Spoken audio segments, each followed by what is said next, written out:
کہ ابرا یمن کا عیسائی حاکم تھا۔ حج کے دنوں میں اس نے دیکھا کہ لوگ بیت اللہ کا حج کرنے جاتے ہیں۔ اس نے اپنے لوگوں سے پوچھا، یہ لوگ کہاں جاتے ہیں؟ اسے جواب ملا، بیت اللہ کا حج کرنے کے لیے مکہ جاتے ہیں۔ اس نے پوچھا، بیت اللہ کس چیز کا بنا ہوا ہے؟ اسے بتایا گیا پتھروں کا ہے۔ اس نے پوچھا، اس کا لباس کیا ہے؟ بتایا گیا، ہمارے ہاں سے جو دھاری دار کپڑا جاتا ہے اس سے اس کی پوشاک تیار ہوتی ہے۔ ابرا عیسائی تھا۔ ساری بات سن کر اس نے کہا، مسیح کی قسم، میں تم لوگوں کے لیے اس سے اچھا گھر تعمیر کروں گا۔ اسی طرح اس نے سرخ، سفید، زرد اور سیاہ پتھروں سے ایک گھر بنوایا، سونے اور چاندی سے اس کو سجایا۔ عرب کے ایک شخص نفیل خشمی سے یہ بات برداشت نہ ہو سکی۔ وہ اس مصنوعی خانہ کعبے کے خلاف دل ہی دل میں کھڑاتا رہا۔ آخر اس نے دل میں ٹھان لی کہ وہ ابرا کی اس عمارت کو گندا کر کے چھوڑے گا۔ پھر ایک رات اس نے چوری چھپے بہت سی گندگی اس میں ڈال دی۔ ابرا کو معلوم ہوا تو سخت غضبناک ہوا، کہنے لگا، یہ کارروائی کسی عرب نے اپنے کعبہ کے لیے کی ہے، میں اسے ڈھا دوں گا، اس کا ایک ایک پتھر توڑ دوں گا۔ حضرت ابن عباس رضی اللہ تعالیٰ عنہ کہتے ہیں کہ حضور نبی اکرم صلی اللہ علیہ وسلم اس دنیا میں تشریف لائے تو آپ کے آول نال کٹی ہوئی تھی۔ آول نال کو بچہ پیدا ہونے کے بعد دایا کاٹتی ہے۔ آپ ختنہ شدہ پیدا ہوئے۔ عبد المطلب یہ دیکھ کر بے حد حیران ہوئے اور خوش بھی۔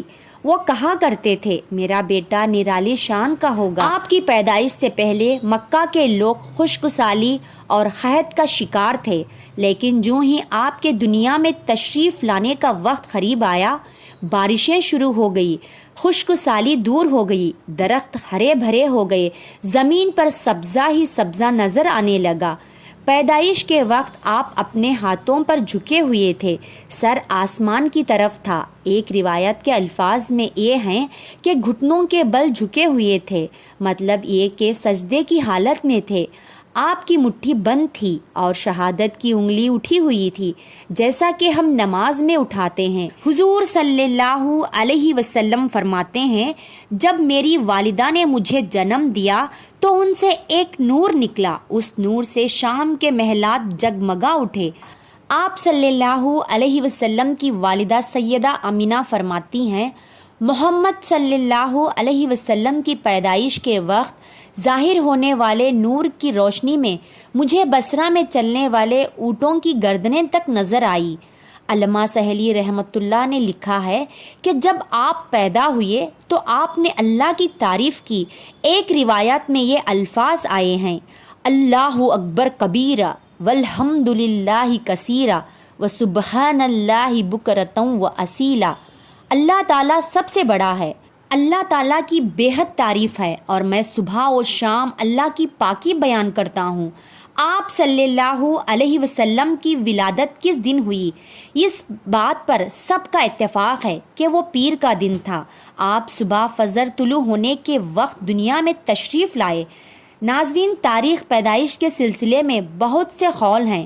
ایک روایت کے مطابق 12 ربیع الاول کو پیدا ہوئے، ایک روایت 8/12 ربیع الاول کی ہے، ایک روایت 2 ربیع الاول کو پیدا ہوئے۔ اس سلسلے میں اور بھی بہت سے روایات ہیں۔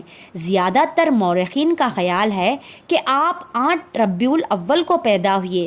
تقویم کے طریقے کے حساب سے جب تاریخ نکالی گئی تو 9 ربیع الاول نکلی۔ ناظرین، مطلب یہ کہ اس بارے میں مکمل صحیح بات کسی کو معلوم نہیں۔ اس پر سب کا اتفاق ہے کہ مہینہ ربیع الاول کا تھا اور دن پیر کا ہے۔ یہ بھی کہا جاتا ہے کہ آپ کو پیر کے دن ہی نبوت ملی، پیر کے روز ہی آپ نے مدینہ منورہ کی طرف ہجرت فرمائی اور پیر کے روز ہی آپ کی وفات ہوئی۔ آپ عام الفیل میں پیدا ہوئے، یعنی ہاتھیوں والے سال میں۔ اس سال کو ہاتھیوں والا سال اس لیے کہا جاتا ہے کہ ابرا نے ہاتھیوں کے ساتھ مکہ مکرمہ پر چڑھائی کی تھی۔ آپ کی پیدائش اس واقعے کے کچھ ہی دن بعد ہوئی تھی۔ واقعہ کچھ اس طرح ہے کہ ابرا یمن کا عیسائی حاکم تھا۔ حج کے دنوں میں اس نے دیکھا کہ لوگ بیت اللہ کا حج کرنے جاتے ہیں۔ اس نے اپنے لوگوں سے پوچھا، یہ لوگ کہاں جاتے ہیں؟ اسے جواب ملا بیت اللہ کا حج کرنے کے لیے مکہ جاتے ہیں۔ اس نے پوچھا بیت اللہ کس چیز کا بنا ہوا ہے؟ اسے بتایا گیا پتھروں کا ہے۔ اس نے پوچھا اس کا لباس کیا ہے؟ بتایا گیا ہمارے ہاں سے جو دھاری دار کپڑا جاتا ہے اس سے اس کی پوشاک تیار ہوتی ہے۔ ابرا عیسائی تھا۔ ساری بات سن کر اس نے کہا مسیح کی قسم میں تم لوگوں کے لیے اس سے اچھا گھر تعمیر کروں گا۔ اسی طرح اس نے سرخ، سفید، زرد اور سیاہ پتھروں سے ایک گھر بنوایا، سونے اور چاندی سے اس کو سجایا۔ اس میں سونے کے پتھر جڑوائے، اس کے درمیان میں جواہر لگوائے، اس مکان میں ایک بڑا سا یاقوت لگوایا، پردے لگوائے، وہاں خوشبو سلگانے کا انتظام کیا۔ اس کی دیواروں پر اس قدر مشک ملایا جاتا تھا کہ وہ سیاہ رنگ کی ہو گئی، یہاں تک کہ جواہر بھی نظر نہیں آتے تھے۔ پھر لوگوں سے کہا اب تمہیں بیت اللہ کا حج کرنے کے لیے مکہ جانے کی ضرورت نہیں رہی، میں نے یہی تمہارے لیے بیت اللہ بنوا دیا، لہٰذا اب تم اس کا طواف کرو۔ اسی طرح کچھ قبائل کئی سال تک اس کا حج کرتے رہے، اس میں اعتکاف کرتے رہے، حج والے مناسک بھی یہی ادا کرتے رہے۔ عرب کے ایک شخص نفیل خشمی سے یہ بات برداشت نہ ہو سکی، وہ اس مصنوعی خانہ کعبے کے خلاف دل ہی دل میں کھڑاتا رہا۔ آخر اس نے دل میں ٹھان لی کہ وہ ابرا کی اس عمارت کو گندا کر کے چھوڑے گا۔ پھر ایک رات اس نے چوری چھپے بہت سی گندگی اس میں ڈال دی۔ ابرا کو معلوم ہوا تو سخت غضبناک ہوا، کہنے لگا یہ کارروائی کسی عرب نے اپنے کعبہ کے لیے کی ہے، میں اسے ڈھا دوں گا، اس کا ایک ایک پتھر توڑ دوں گا۔ اس نے شام و حبشہ کو یہ تفصیلات لکھ دیے، اس سے درخواست کی کہ وہ اپنا ہاتھی بھیج دے۔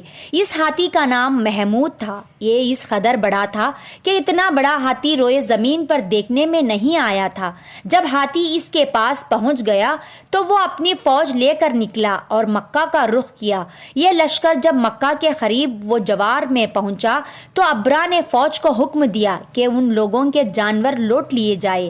اس کے حکم پر فوجیوں نے جانور پکڑ لیے، ان میں عبد المطلب کے اونٹ بھی تھے۔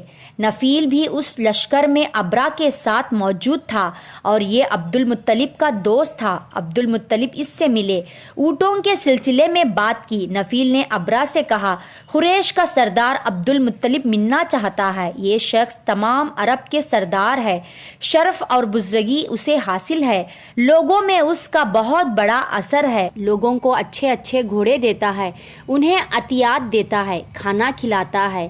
یہ گویا عبد المطلب کا تعارف تھا۔ ابرا نے انہیں ملاقات کے لیے بلایا۔ ابرا نے ان سے پوچھا بتائیے آپ کیا چاہتے ہیں؟ انہوں نے جواب دیا میں چاہتا ہوں میرے اونٹ مجھے واپس مل جائے۔ ان کی بات سن کر ابرا بہت حیران ہوا۔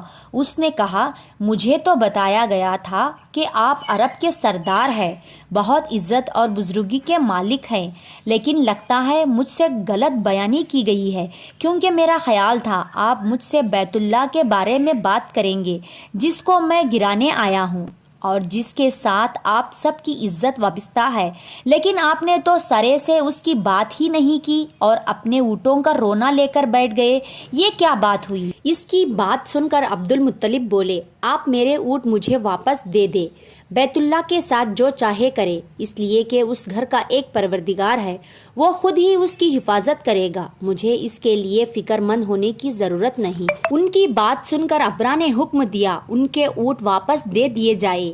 جب انہیں ان کے اونٹ واپس مل گئے تو انہوں نے ان کے سموں پر چمڑے چڑھا دیے، ان پر نشان لگا دیے، انہیں قربانی کے لیے وقف کر کے حرم میں چھوڑ دیا تاکہ پھر کوئی انہیں پکڑ لے تو حرم کا پروردگار اس پر غضبناک ہو۔ پھر عبد المطلب ہیرا پہاڑ پر چڑھ گئے، ان کے ساتھ ان کے کچھ دوست تھے۔ انہوں نے اللہ سے درخواست کی اے اللہ، انسان اپنے سامان کی حفاظت کرتا ہے، تو اپنے سامان کی حفاظت کر۔ ادھر سے ابرا نے اپنا لشکر لے کر آگے بڑھا، وہ خود ہاتھی پر سوار لشکر کے درمیان موجود تھا۔ ایسے میں اس کی ہاتھی نے آگے بڑھنے سے انکار کر دیا، وہ زمین پر بیٹھ گیا۔ ہاتھی بانوں نے اسے اٹھانے کی کوشش کی لیکن وہ نہ اٹھا۔ انہوں نے اس کے سر پر ضربیں لگائی، آنکس چبوئے، مگر وہ کھڑا نہ ہوا۔ کچھ سوچ کر انہوں نے اس کا رخ یمن یمن کی طرف کیا تو وہ فوراً اس طرف چلنے لگا۔ اس کا رخ پھر مکے کی طرف کیا گیا تو پھر رک گیا۔ ہاتھی بانوں نے یہ تجربہ بار بار کیا۔ آخر ابرا نے حکم دیا ہاتھی کو شراب پلایا جائے تاکہ نشے میں اسے کچھ ہوش نہ رہ جائے اور ہم اسے مکے کی طرف آگے بڑھا سکیں۔ چنانچہ اسے شراب پلائی گئی لیکن اس پر اس کا کوئی اثر نہ ہوا، اور پھر اللہ تعالیٰ نے پرندوں کے جھنڈ بھیج دیے۔ ان میں سے ہر پرندے کی چونچ میں پتھر کے 3 ٹکڑے تھے۔ یہ پتھر پرندوں نے ابرا کے لشکر پر گرانے شروع کیے۔ جو ہی یہ پتھر ان پر گرے ان کے ٹکڑے ٹکڑے ہو گئے، بالکل اسی طرح جیسے آج کسی جگہ اوپر سے بام گرایا جائے تو جسموں کے ٹکڑے اڑ جاتے ہیں۔ ابرا کا ہاتھی محمود البتہ ان کنکریوں سے محفوظ رہا، باقی سب ہاتھی تہس نہس ہو گئے۔ یہ ہاتھی 13 ات تھے، سب کے سب کھائے ہوئے نحوست کے مانند ہو گئے، جیسا کہ سورۃ الفیل میں آتا ہے۔ ابرا اور اس کے کچھ ساتھی تباہی کا یہ منظر دیکھ کر بری طرح بھاگے، لیکن پرندوں نے ان کو بھی نہ چھوڑا۔ ابرا کے بارے میں طبقات میں لکھا ہے کہ اس کے جسم کا ایک ایک اعضا الگ ہو کر گرتا چلا گیا، یعنی وہ بھاگ رہا تھا اور اس کے جسم کا ایک ایک حصہ الگ ہو کر گر رہا تھا۔ دوسری طرف عبد المطلب اس انتظار میں تھے کہ کب حملہ ہوتا ہے، لیکن حملہ آور جب مکے میں داخل نہ ہوئے تو وہ حالات معلوم کرنے کے لیے نیچے اتر آئے۔ مکے سے باہر نکلے تب انہوں نے دیکھا سارا لشکر تباہ ہو چکا ہے۔ خوب مال غنیمت ان کے ہاتھ لگا، بے شمار سامان ہاتھ آیا، مال میں سونا چاندی بھی بے تحاشا تھا۔ لشکر میں سے کچھ لوگ ایسے بھی تھے جو واپس نہیں بھاگے تھے، یہ مکے میں رہ گئے تھے۔ ان میں ابرا کے ہاتھی کا مہاوت بھی تھا جو محمود کو آگے لانے میں ناکام رہا تھا۔ ہمارے نبی حضرت محمد صلی اللہ علیہ وسلم اس واقعے کے چند دن بعد پیدا ہوئے۔ آپ جس مکان میں پیدا ہوئے وہ صفا پہاڑی کے قریب تھا۔ حضرت کعب ابا رضی اللہ تعالی عنہ روایت کرتے ہیں کہ میں نے تورات میں پڑھا تھا کہ رسول اللہ صلی اللہ علیہ وسلم کی پیدائش مکے میں ہوگی۔ یہ کعب پہلے یہودی تھے، اس لیے تورات پڑھا کرتے تھے۔